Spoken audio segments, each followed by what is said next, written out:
Direct दिल से। लोग बहाने ऐसे बनाते हैं, उन्हें बनाना भी नहीं आता। ऐसे बोलते हैं पैसे नहीं है, मेरे पास टाइम नहीं है, मेरे पास में कॉन्टैक्ट्स नहीं है, मैं कर नहीं पाऊंगा। अरे तुम्हारे पास पैसे नहीं है, पैसे नहीं है तो अभी तो ये बिजनेस करना है मेरे भाई। पैसे होते तो इस बिजनेस को करने की जरूरत ही क्या थी? है नहीं है, मुझे भी मालूम है पैसे नहीं है, मेरे पास भी पैसे नहीं है, इसीलिए मैंने शुरू किया है। आपके पास भी पैसे नहीं है, पैसे की कमी को पूरा करने के लिए तो करना है।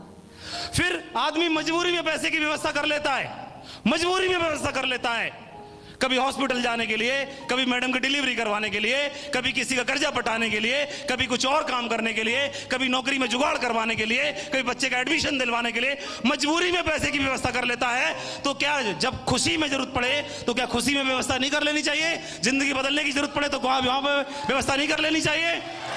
कर लेनी चाहिए। लेकिन भगवान सद्बुद्धि दे उन लोगों को जिनके मुंह से बात निकलती है कि पैसा नहीं है बिजनेस को करने के लिए, जिंदगी बदलने के लिए नहीं उसके पास। बाहर है मेरे शख्स। दूसरे कई बहुत बोलते हैं कई लोग कि मेरे पास टाइम नहीं है। अरे टाइम नहीं है, मुझे भी मालूम है आपके पास टाइम नहीं है। टाइम क्यों नहीं? क्योंकि पैसा ही नहीं है। पैसे की कमी को पूरा करने के लिए सुबह से शाम, शाम से सुबह, सुबह से शाम, शाम से सुबह लगे रहे, लगे रहे, लगे रहे। 15 साल हो गए, अगले 15 साल और निकल जाएंगे, तब भी मिल नहीं पाएगा टाइम। क्यों नहीं है? क्योंकि पैसा ही नहीं है। और मैंने अपने लोगों को देखा, इन सीनियर लोगों को 4 से 5 साल में वो लोग डायमंड बन गए। उनके पास पैसा ही पैसा है और टाइम ही टाइम है। पैसा ही पैसा है, टाइम ही टाइम है, पैसा ही पैसा, टाइम ही टाइम है। तो मेरे को लगा कि यार इसमें पैसा और टाइम दोनों कमाया जा सकता है। एक बात और, लोगों ने बहाना बनाया। कैसी बातें बोले? हो सकता है जेन्युइन बात हो। उन्होंने बोला कि मेरे पास कांटेक्ट नहीं है, मैं कर नहीं पाऊंगा, मैं कर नहीं पाऊंगा, मैं कर नहीं पाऊंगा, मेरे बस की बात नहीं, हमसे नहीं हुआ तो। अरे आपको कैसे मालूम आप कर नहीं पाओगे? क्या पता आपको आप कर पाओगे कि नहीं कर पाओगे? क्या सचिन तेंदुलकर को मालूम था कि वो एक दिन क्रिकेट का शहंशाह बनेगा? क्या किसी को मालूम था अमिताभ जी को कि वो बॉलीवुड के बादशाह बनेंगे? क्या एम एस धोनी को मालूम था कि वो आने वाले टाइम में किंग बनेगा? क्या किसी को पता था एपीजे अब्दुल कलाम को कि आने वाले समय में वो एक शख्सियत बनेंगे? क्या देश के पीएम सीएम सबको मालूम था कि वो शख्सियत बनेंगे? किसी को नहीं मालूम था। उन्होंने प्रयास किया, प्रयास किया, प्रयास किया, प्रयास किया, प्रयास किया, बन गए, बन गए वो लोग, शख्सियत बन गए वो लोग। बल्ब बनाने से पहले बल्ब बनाने वाले को मालूम नहीं था कि बल्ब बना पाऊंगा कि नहीं बना पाऊंगा। धुन सवार थी, बना के देखता हूं भाई, बना के देखता हूं। बने बने बने बने बने बने, सालों गुजर गए, बना नहीं। लेकिन बंदे ने पीछा छोड़ा नहीं, बना के छोड़ूंगा, देखा ही जाएगी बात, बना के छोड़ूंगा। हवाई जहाज उड़ाने से पहले उसको मालूम नहीं था कि उड़ेगा कि नहीं उड़ेगा। और कई बहुत सलाह लोगों ने, विद्वान लोगों ने सलाह दी, उड़ता नहीं है, उड़ती नहीं है मशीन, उड़ता नहीं है लोहा। लेकिन वो पागल थे और उड़ा डाली उन्होंने, पागल बन के उन्होंने उड़ा डाली। ओम प्रकाश जी, नरसिंह ग्रेवाल जी, राजीव चतुर्वेदी जी, संजय जैन जी और भी ढेर सारे डायमंड, वो भी पागल बन गए। उनको लगा दिमाग में लगा कि शायद हम भी बन जाएं डायमंड।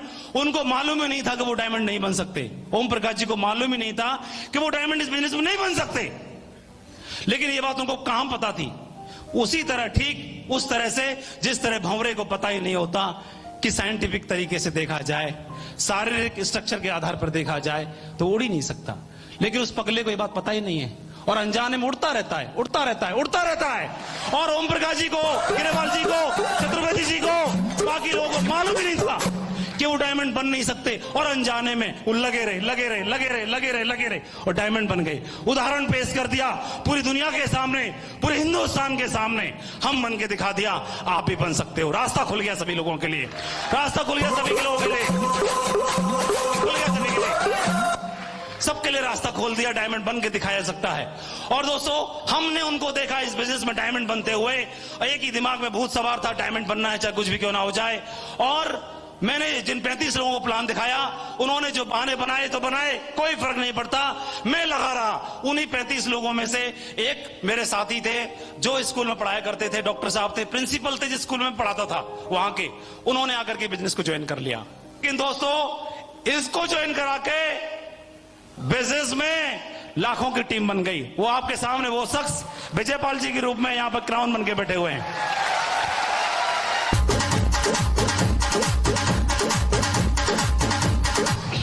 दूसरी चीज, उधर मैंने ज्वाइन कराया, उधर भी बल्ले बल्ले हो गई।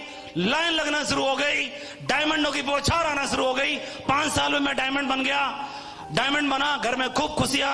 कर्जे की बात छोड़ो, अलग कर्जे को जड़ से उखाड़ के फेंक दिया, सबका हाथ खत्म खत्म खल्लास। घर में पैसे करता, ऐसे करके घर में कार, मोटरसाइकिल, ये वो, पक्का मकान, ये मकान, वो मकान।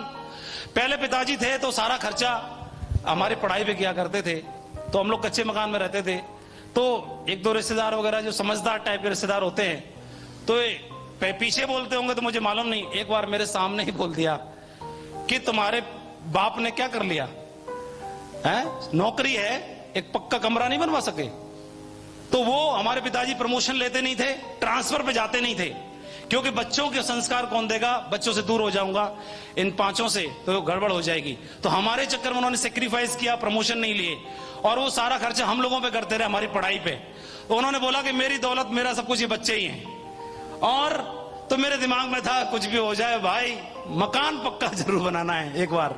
तो मैंने काम करना शुरू किया, और आगरा में जितनी भी पोर्श कॉलोनी है, सबसे महंगी आगरा में, पूर्व पश्चिम उत्तर दक्षिण हर दिशाओं के अंदर जितनी भी पोर्श कॉलोनी है, उस पोर्श कॉलोनी में माधव के नाम का एक फ्लैट, एक प्लॉट, एक लग्जरी प्रॉपर्टी जरूर है।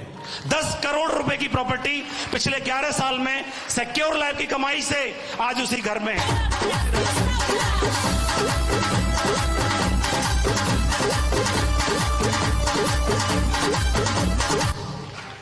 सबके ताले लग गए, सब कुछ हो गया। मैं डायमंड बनने का सपना देखा था, मेरे को कई लोगों ने सलाह दी, डायमंड भाई डायमंड, हंसते थे।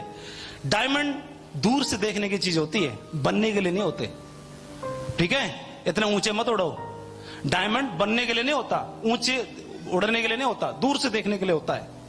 विरले लोग होते हैं, इक्का दुक्का होंगे और कैरियर बर्बाद हो जाएगा, जिंदगी बर्बाद हो जाएगी, बनने के लिए सोच भी मत लेना। जिसको ये सलाह दी मैंने ध्यान नहीं दिया, मैंने सिर्फ ऊपर वाले का धन्यवाद, भगवान का धन्यवाद, मेरे घर वालों का धन्यवाद, पेरेंट्स का, सिक्योर लाइफ के डायरेक्टर्स का बहुत बहुत धन्यवाद, मेरे सभी अपलाइनों का बहुत बहुत धन्यवाद। और इस शानदार सिस्टम को बनाने के लिए, शानदार ऑर्गेनाइजेशन को बनाने के लिए, शानदार टीम मेरे साथ में सभी लीडर्स का बहुत बहुत धन्यवाद। शानदार टीम बनाने के लिए, उसी के साथ में न बोलो बल्कि वो डायमंड बना, उसके साथ में 100 डायमंड्स का क्लब कंप्लीट होने के लिए जा रहा है, 100 डायमंड। क्यों मैं ही अकेले 8 लाख रुपए महीने का नहीं कमाता, 1 करोड़ 4 लाख रुपए महीने न बल्कि मैं कमाता हूं, मेरी टीम में बैठे हुए यहां पर सभी डायमंड्स आज इस इनकम को ले रहे हैं और अपनी जिंदगी में वो सब शान और शौकत की जिंदगी जी रहे हैं।